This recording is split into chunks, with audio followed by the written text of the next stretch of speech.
bombastic side eye, criminal offensive side eye.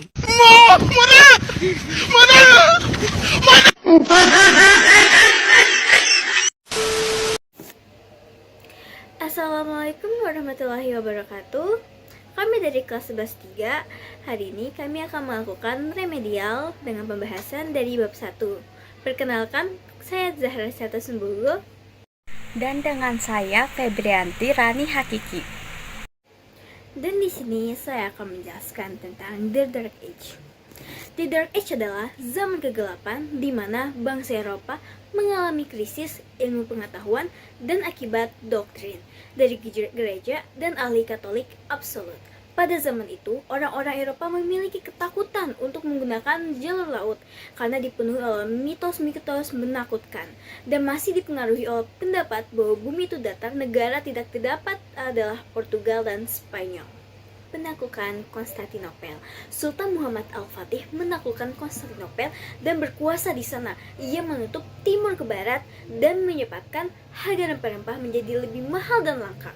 Karena hal inilah bangsa Eropa berencana untuk mengambil rempah-rempah langsung dari sumbernya, yaitu Nusantara.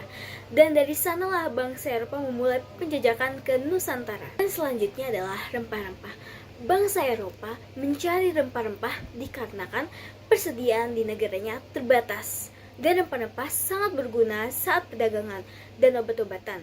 Rempah-rempah ditemukan di Kepulauan Maluku dan dihasilkan oleh Kota Barus. VOC. Faktor berdirinya VOC adalah persaingan dagang dengan bangsa Eropa lain dan menggabungkan masing-masing perdagangan dan menghindari persaingan tak sehat antar sesama masyarakat Belanda. Faktor berakhirnya adalah karena korupsi dan bangkrut.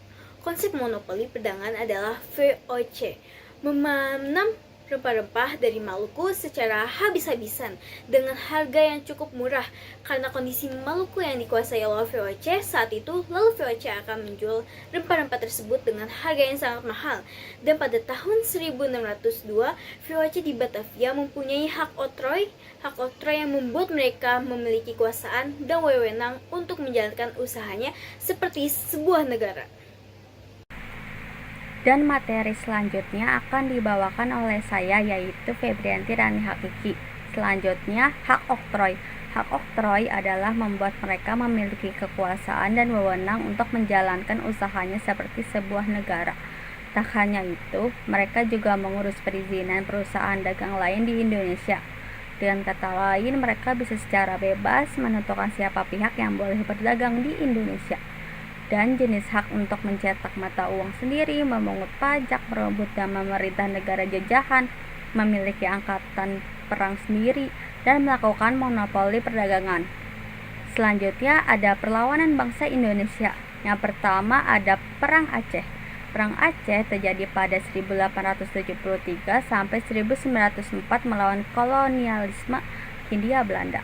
Hal ini dilatar belakangi oleh ambisi Belanda dalam menguasai wilayah Aceh. Perlawanan Aceh tercatat sebagai perlawanan terberat dan terlama sejak abad ke-19.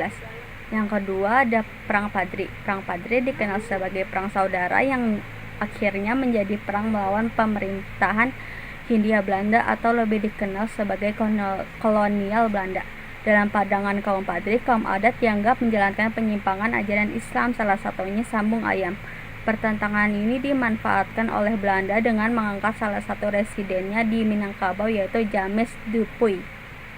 Setelah hal ini terjadi, Belanda pun berhasil menduduki beberapa daerah dan ikut serta dalam Perang Padri. Selanjutnya ada Divide et Impera. Divide et Impera merupakan kombinasi strategi orang Belanda dalam hal politik, militer, dan ekonomi yang bertujuan mendapatkan dan menjaga kekuasaan dengan cara memecah kelompok besar menjadi kelompok-kelompok kecil yang lebih mudah ditaklukkan. Politik adu domba yang dilakukan pihak Belanda untuk memecah Indonesia di mana mereka menyasar salah satu pihak yang sedang berkonflik untuk dibantu memenangkan konflik dengan cara tertentu untuk menaklukkan pihak tersebut. Lalu kasus Banten. Pada 1680 terjadilah perebutan kekuasaan di internal kerajaan. Sultan Ageng Tirtayasa terlibat perebutan kekuasaan dengan putranya bernama Sultan Haji. Perselisihan antara ayah dan anak ini dimanfaatkan VOC dalam memberikan dukungan kepada Sultan Haji. Dalam memperkuat posisinya, Sultan Haji mengirimkan 2 orang dutanya untuk menghadap Raja Inggris di London pada 1682. Hal ini bertujuan agar Sultan Haji mendapat dukungan dan bantuan persenjataan. Sultan Ageng Tirtayasa pun terpaksa mundur dari istana dan melarikan diri ke Tirtayasa. Sejak itu, nama Sultan Ageng dikenal dengan Sultan Ageng Tirtayasa. Tetapi pada 28 Desember 1682 dikisahkan wilayah Tirtayasa berhasil dikuasai oleh Sultan Haji yang mendapat dukungan dari VOC.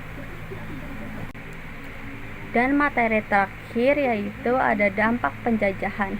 Pada 1830 diterapkan kultur stelsel di mana bangsa Indonesia dipaksa menanam tanaman yang laku di Belanda atau internasional. Lalu pada 1870 terdapat politik pintu terbuka atau liberal. Saat pribumi sudah teredukasi, mereka mendirikan organisasi yaitu pertama IP atau Indies Party oleh 3 serangka yaitu Dr. Cipto Mangkusumo, Dr. Dovis Diker, dan Ki Hajar Dewantara. Yang kedua ada PNI atau Partai Nasional Indonesia. Yang ketiga ada PKI atau Partai Komunis Indonesia. Dan dampak yang ditimbulkan oleh penjajahan Belanda di Indonesia adalah yang pertama dampak ekonomi, yang kedua urbanisasi dan pertumbuhan kota, yang ketiga dampak sosial dan budaya, yang keempat kesehatan dan higienitas, yang kelima mobilitas sosial, yang keenam muncul sentimen rasial, dan yang ketujuh ada dampak politik. Sekian pembahasan materi medial, kurang lebihnya mohon dimaafkan. Saya Febrianti Rani Hakiki dan rekan saya Zahra Serlita Sembogo mohon pamit dan undur diri. Wassalamualaikum warahmatullahi wabarakatuh.